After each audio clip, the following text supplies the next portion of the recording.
Touch her again, officer, and every camera in this terminal will remember your name."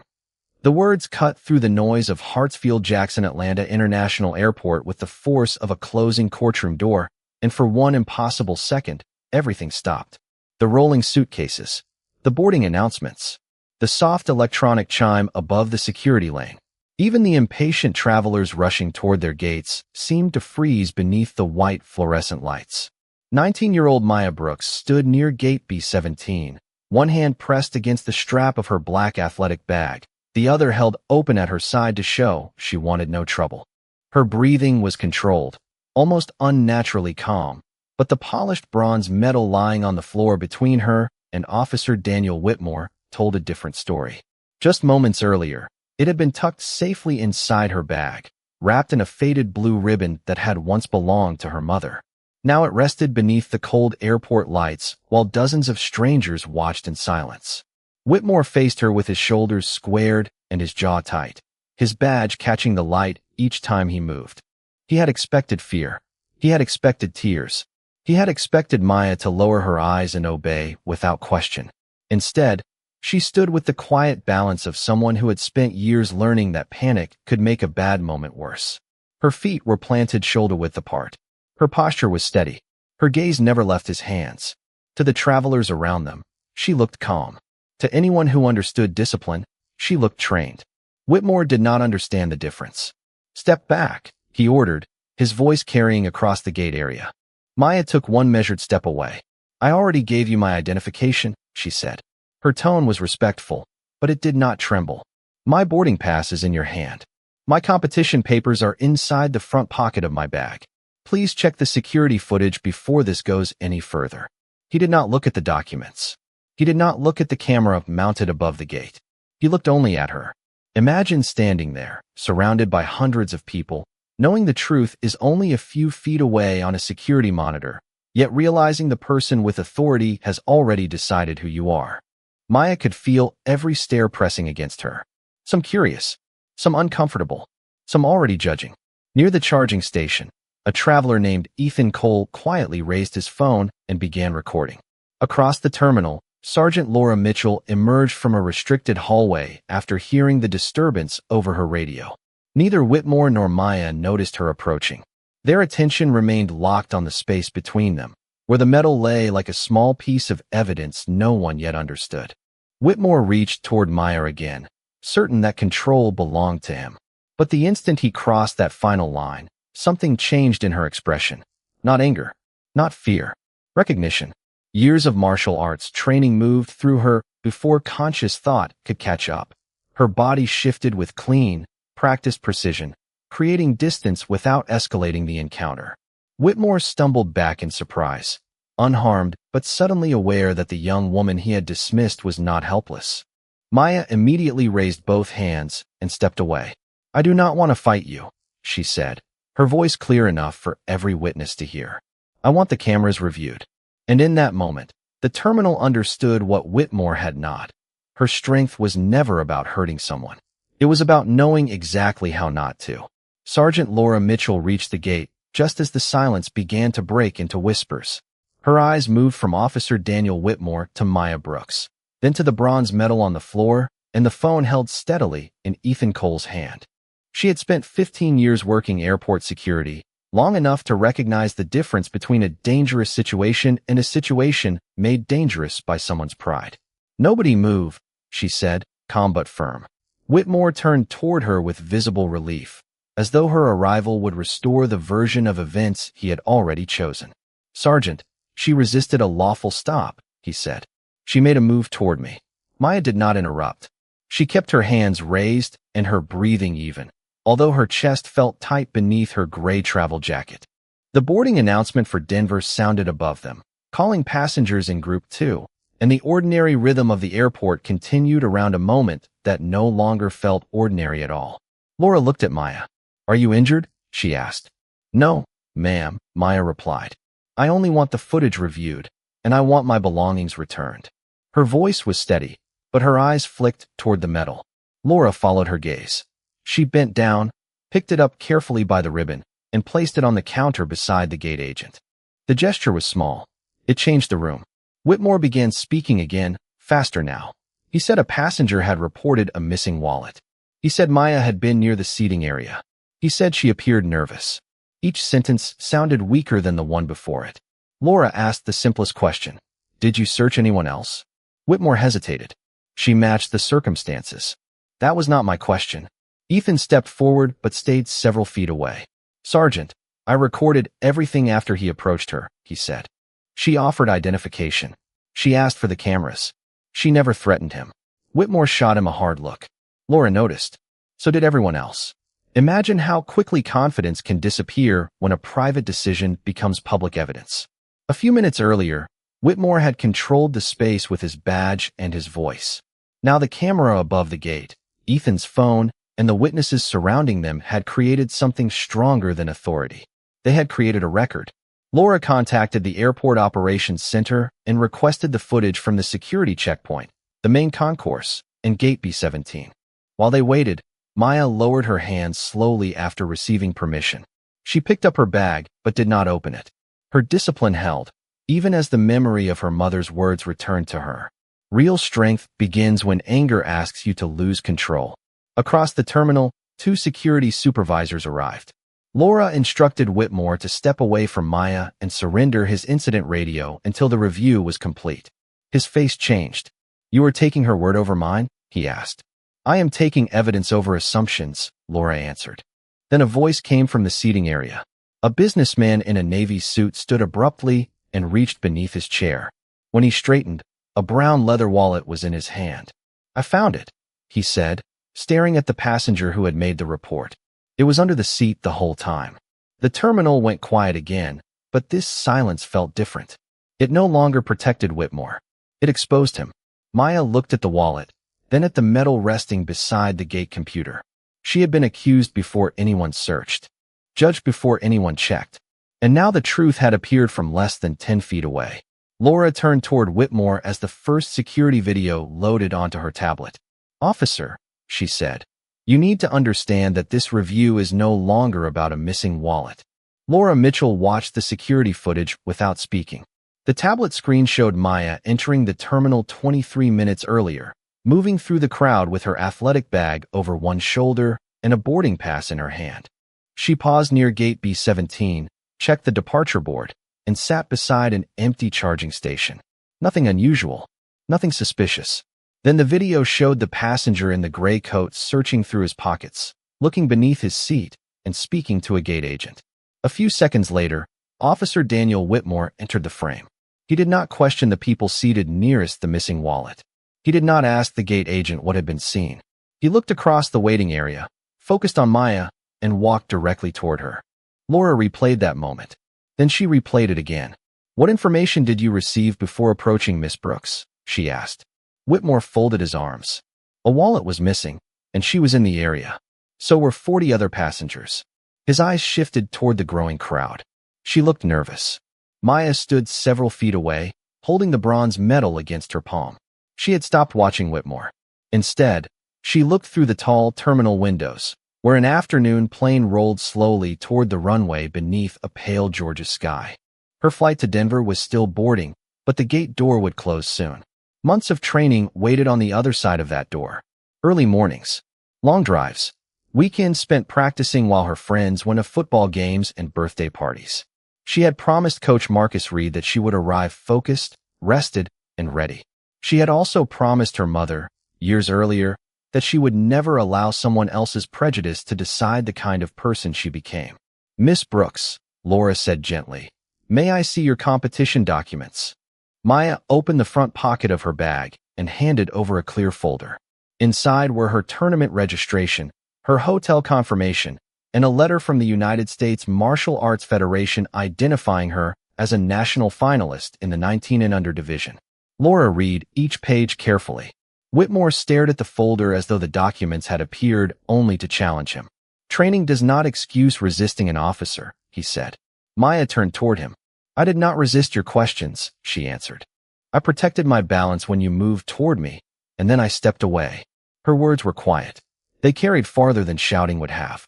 Ethan Cole lowered his phone slightly, but kept recording. Several passengers nodded. The businessman who had found the wallet remained near his seat, his face pale with embarrassment. The person who had reported it, Harold Price, stood beside him with his hands clasped together. "I should not have pointed at her," Harold said. "I did not actually see her take anything." Laura looked up sharply.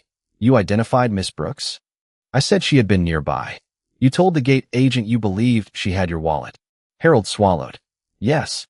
Maya studied him for a moment. She did not see certainty in his expression now, only discomfort, the kind that arrived when an assumption could no longer hide behind confusion. A boarding agent approached Laura and spoke softly. "The Denver flight closes in 6 minutes." Maya heard the words and tightened her fingers around the metal. For the first time, her calm expression cracked. Not with fear, with disappointment. Laura saw it. She looked back at the tablet, where another camera angle was loading, then turned to one of the security supervisors. "Contact the airline," she ordered. "That aircraft does not leave without her." Whitmore stepped forward. "Sergeant, you cannot delay a commercial flight over this." Laura met his eyes. "You delayed her life over less." The supervisor moved toward the gate desk as the final video began to play. This angle showed everything clearly. Whitmore ignoring Maya's identification, taking her bag, allowing the metal to fall, and advancing after she had already stepped back. The screen reflected in Laura's eyes. Her voice became colder. "Officer Whitmore, surrender your badge and remain here." The whispers stopped. Whitmore's face lost its color. "You are suspending me because she knows martial arts?" "No," Laura replied. "I am removing you from duty because she asked for evidence, and you chose your assumption instead." For several seconds, Officer Daniel Whitmore did not move. The airport continued around him, but the sound seemed distant now, as though the terminal had placed a wall between him and the authority he had carried so confidently only minutes earlier. His radio remained clipped to his shoulder. His badge still reflected the fluorescent lights. Yet neither object could protect him from the image frozen on Sergeant Laura Mitchell's tablet. It showed Maya Brooks stepping back. It showed her open hands. It showed Whitmore ignoring the identification she had offered.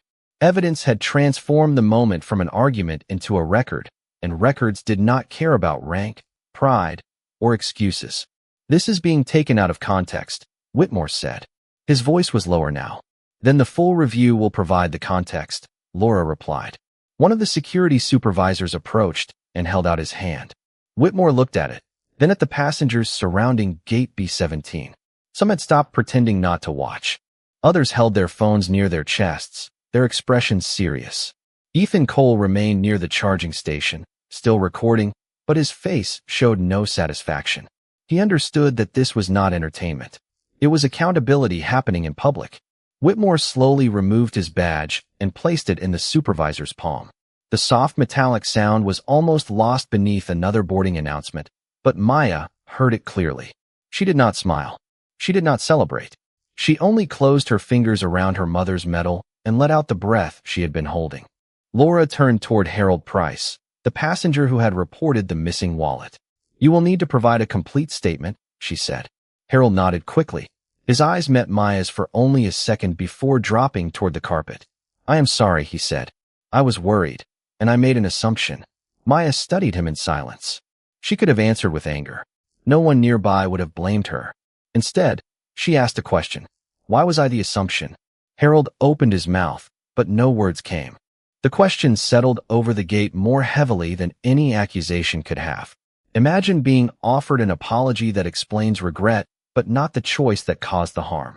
Maya was not asking him to feel embarrassed. She was asking him to understand himself. "I do not know," Harold finally admitted. "Then you should find out," she said. At the gate desk, the airline supervisor finished a call and hurried toward them. "The captain has agreed to hold the aircraft for 8 minutes, she told Laura. "A customer service agent will escort Miss Brooks directly to the jet bridge." Maya glanced toward the departure door. Relief appeared in her eyes, but she did not move yet. "What happens to the video?" she asked. Laura locked the tablet and placed it against her side. "It will be preserved with Ethan's recording and the witness statements. Internal Affairs will review the incident. Officer Whitmore will remain off duty during the investigation."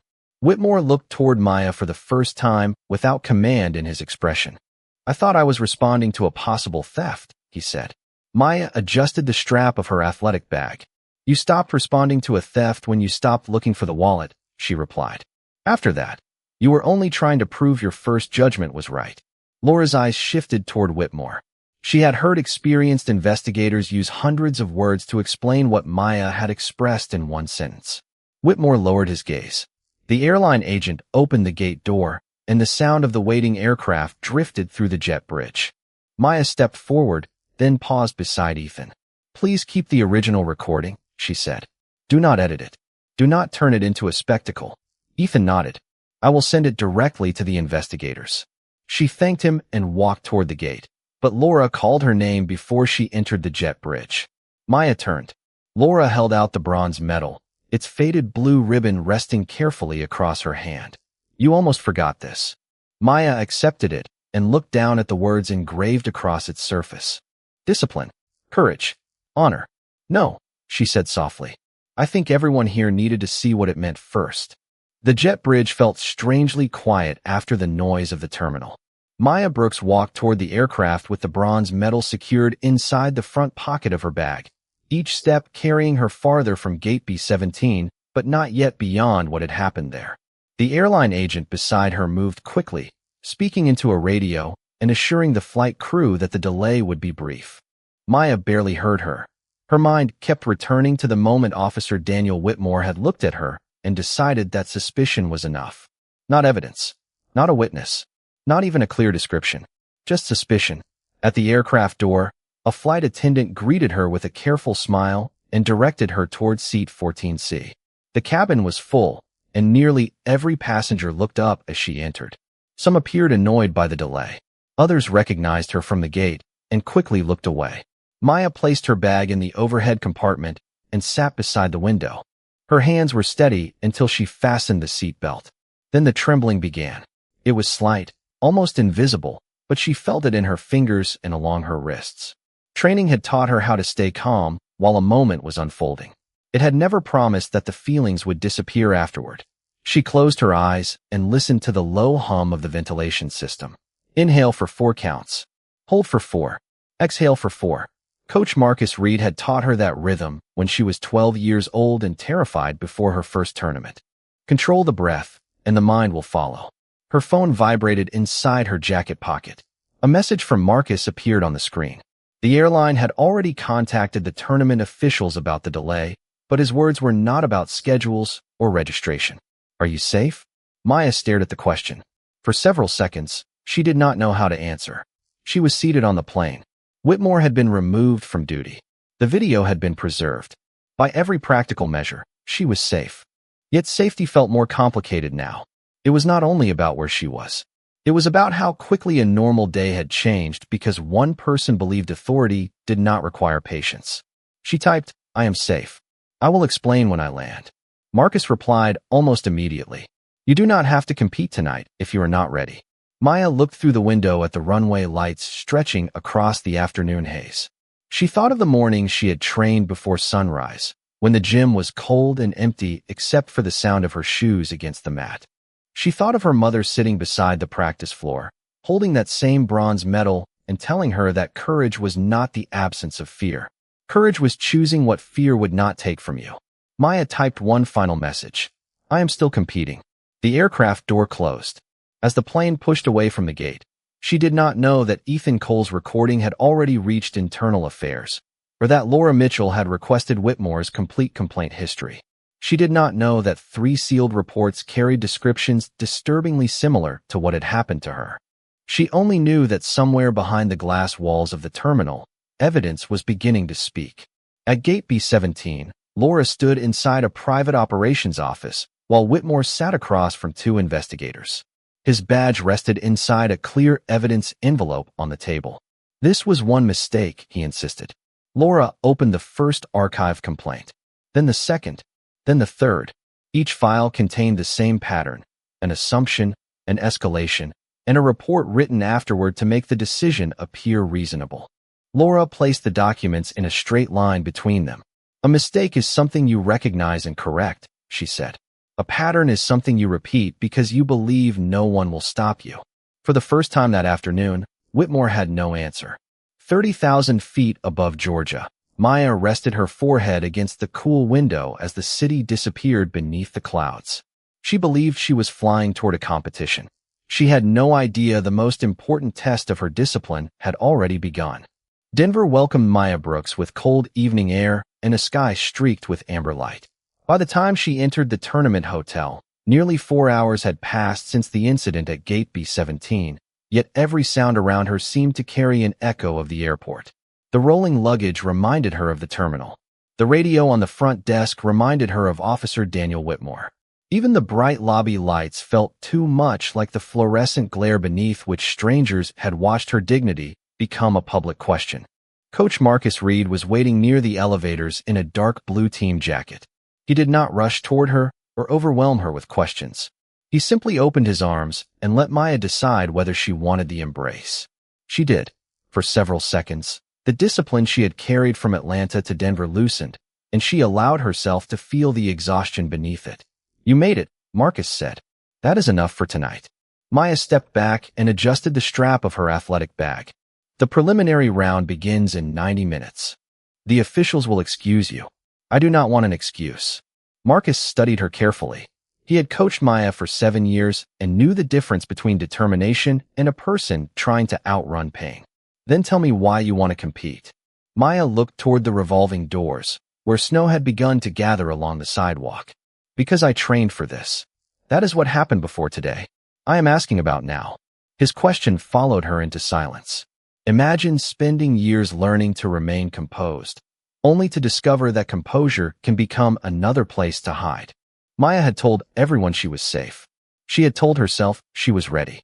Yet her hands still remembered the moment her bag had been taken, and her mind still replayed the faces that had watched without speaking. Competing could prove that Whitmore had not taken anything from her. It could also become a way of pretending he had not. "I do not want that moment to decide what I do next," she finally said. Marcus nodded. "Then do not compete against the moment. Compete as yourself." 20 minutes later, Maya stood inside the warm-up room at the Denver Convention Center. The air smelled faintly of clean mats and athletic tape. Competitors moved through measured stretches while coaches offered quiet instructions from the edge of the floor. Maya removed her mother's medal from her bag and placed it beside her water bottle. The faded blue ribbon looked fragile beneath the overhead lights, but the engraved words remained clear. Discipline, courage, honor. Her phone vibrated. Sergeant Laura Mitchell's name appeared on the screen. Maya stepped into the hallway and answered. Laura spoke carefully. Internal Affairs had confirmed that Whitmore's actions would receive a formal investigation. 3 earlier complaints had been reopened. 2 involved black travelers who said they had been singled out without evidence. 1 involved a Latino airport employee whose identification Whitmore had refused to examine. "There is something else," Laura said. "The review board wants your statement in person next week." Maya leaned against the wall. "Will the other people be heard too?" "They will be contacted." "Not contacted," Maya replied. "Heard." Laura paused. "I understand." Across the hallway, Marcus waited without interrupting. An official called Maya's division toward the competition floor. The sound reached her through the open doorway, steady and clear. Laura asked whether she wanted the investigation kept private until she returned to Atlanta. Maya looked at the medal, then at the doors leading toward the arena. "Protect the witnesses," she said. "Preserve every recording. But do not protect the pattern." She ended the call and walked back toward Marcus. Her breathing slowed. Her shoulders relaxed. The airport had tested her restraint. The investigation would test her voice. Now the competition would ask something different. Not whether she could defeat another person, but whether she could stand fully inside her own strength without allowing anger to control it. Marcus held the door open. "Are you ready?" Maya looked toward the bright floor beyond him. "Now I am."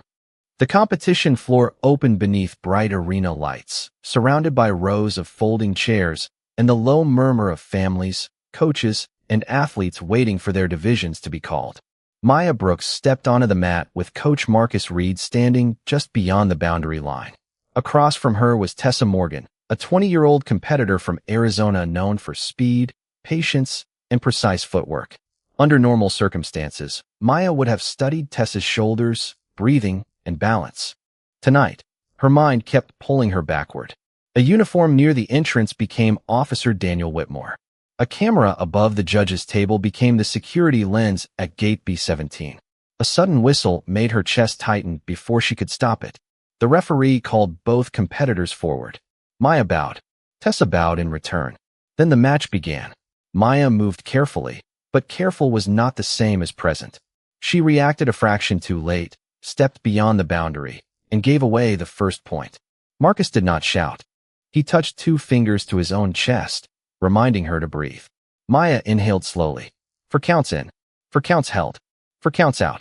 The second exchange began. This time, she watched Tessa instead of the memory.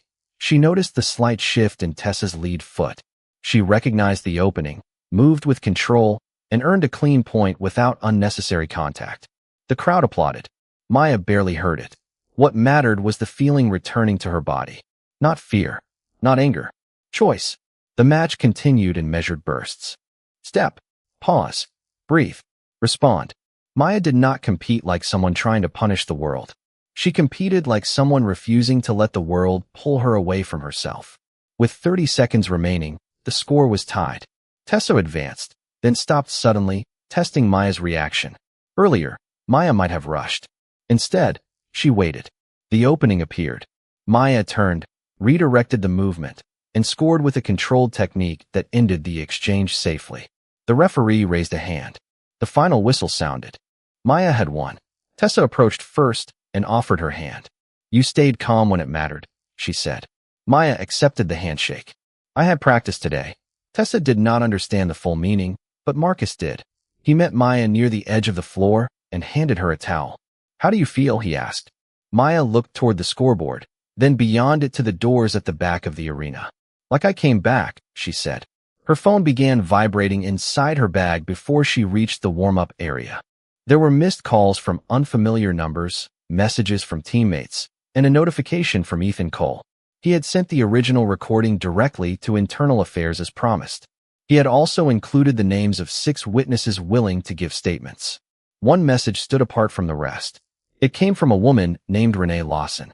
She wrote that Whitmore had stopped her at the same airport 8 months earlier, accused her of using someone else's boarding pass, and dismissed her identification until a supervisor intervened. Renee had filed a complaint. Nothing had happened. Until now. Maya read the message twice. The victory on the mat suddenly felt smaller, not less important, but connected to something wider. Imagine discovering that the moment which made you feel isolated was part of a pattern that had isolated others before you. Maya sat on a bench and called Laura Mitchell. The sergeant answered immediately. More people are contacting us, Laura said. The review board is expanding the investigation. Maya looked across the room at young athletes preparing under the watchful eyes of their families. Then make sure this is not only about what happened to me, she replied. It has to be about why no one listened before. Laura was silent for a moment. That may be the hardest question in the room. Maya closed her bag and stood as her name was called for the semifinal round. Then it is the question they need to answer. The semifinal began less than 10 minutes after Maya Brooks ended her call with Sergeant Laura Mitchell. The arena had grown louder as more spectators filled the seats, but Maya heard only the referee's instructions and the steady rhythm of her own breathing. Across the mat stood Jordan Ellis, a disciplined competitor from California whose reputation had been built on patience. Jordan did not rush. She waited for mistakes. Maya understood that kind of opponent because she had spent the entire day learning what happened when someone acted before understanding. The signal sounded. Neither athlete moved immediately. They studied each other beneath the bright lights, searching for balance, timing, and intention. Maya felt the airport trying to return to her mind, but this time she did not fight the memory. She acknowledged it and let it pass. Whitmore's voice, the fallen medal, the silent crowd, then the evidence, then the truth. Jordan stepped forward. Maya shifted calmly. The first point went to Jordan after Maya moved half a second too late. Marcus Reed watched from beyond the boundary, his expression steady. He did not tell Maya to move faster. Stay where you are, he said. Maya understood. He was not talking about her feet. The next exchange unfolded slowly. Jordan tested the distance. Maya did not react to the first motion or the second. She waited until the opening was real, then responded with a precise, controlled technique that brought the score even. The audience applauded, but Maya remained focused. She had stopped competing against everything that had happened earlier. She was competing only against the moment in front of her. With less than 1 minute remaining, Jordan advanced again. Maya redirected the movement, maintained her balance, and earned the deciding point without unnecessary contact. The referee ended the match. Maya had reached the final. Jordan offered her hand with a respectful smile.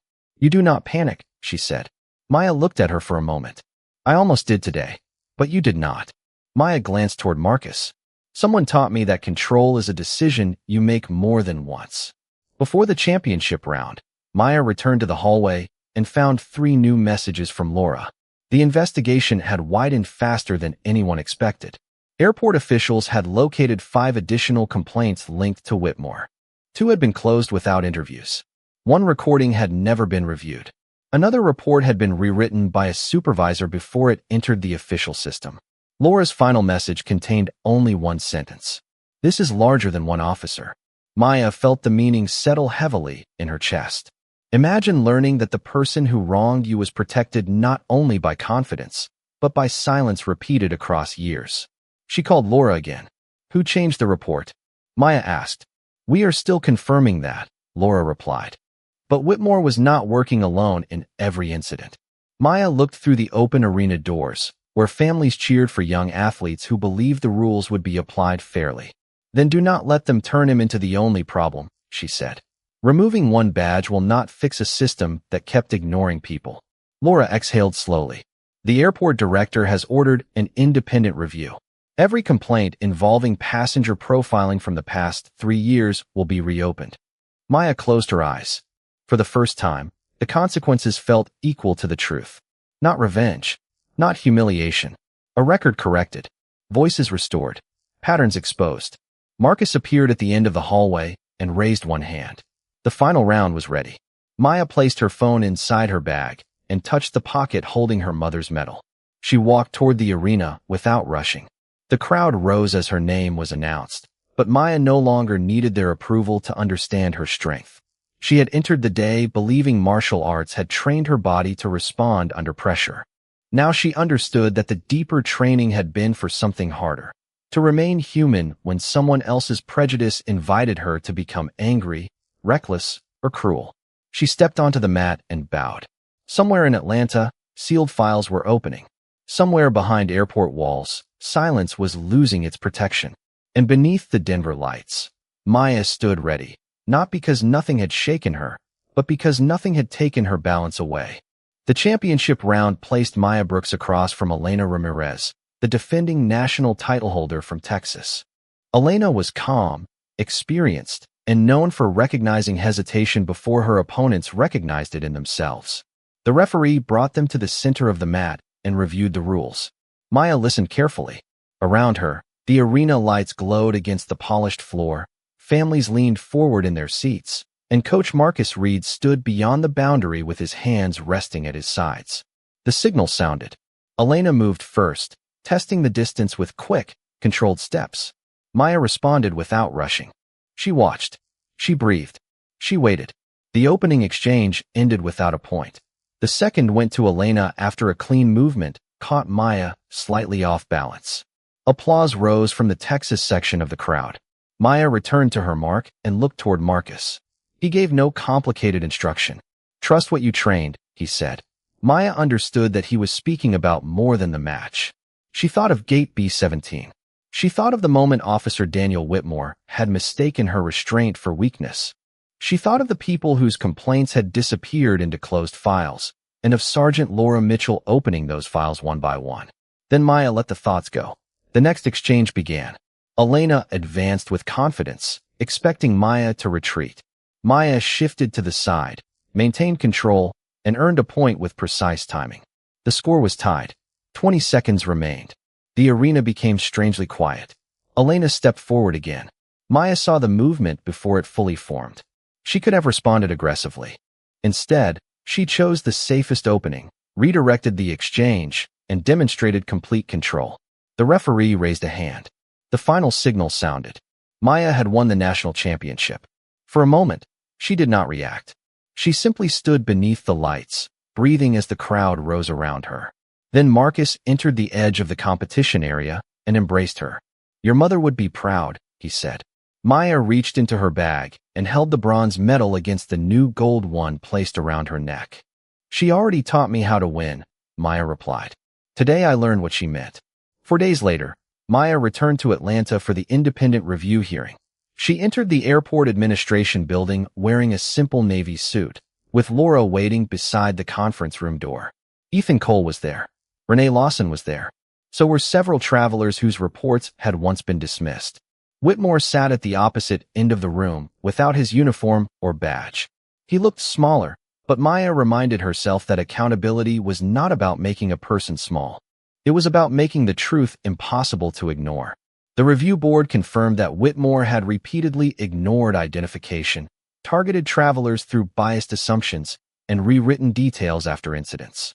A supervising official who had closed earlier complaints was placed on administrative leave. Whitmore was dismissed from airport law enforcement, and his cases were referred for further review. The airport announced mandatory de-escalation training, independent complaint oversight, automatic preservation of security footage, and quarterly public reporting. When Maya was invited to speak, she did not ask for revenge. She looked around the room at the people who had waited months or years to be believed. "Do not remember me only because I had training," she said. "Remember the people who stayed calm, followed every instruction, and were still ignored." Dignity should not depend on whether someone can defend themselves. Justice should begin before the camera proves what prejudice refused to see. No one spoke when she finished. They did not need to. The silence no longer protected authority. It belonged to the truth. Whitmore had believed strength came from controlling another person. Maya had shown everyone in that room something different. Strength was stopping harm without becoming harmful. Power was admitting when a system had failed. And justice was not the moment a badge was removed. Justice was the moment every forgotten voice was finally placed back into the record.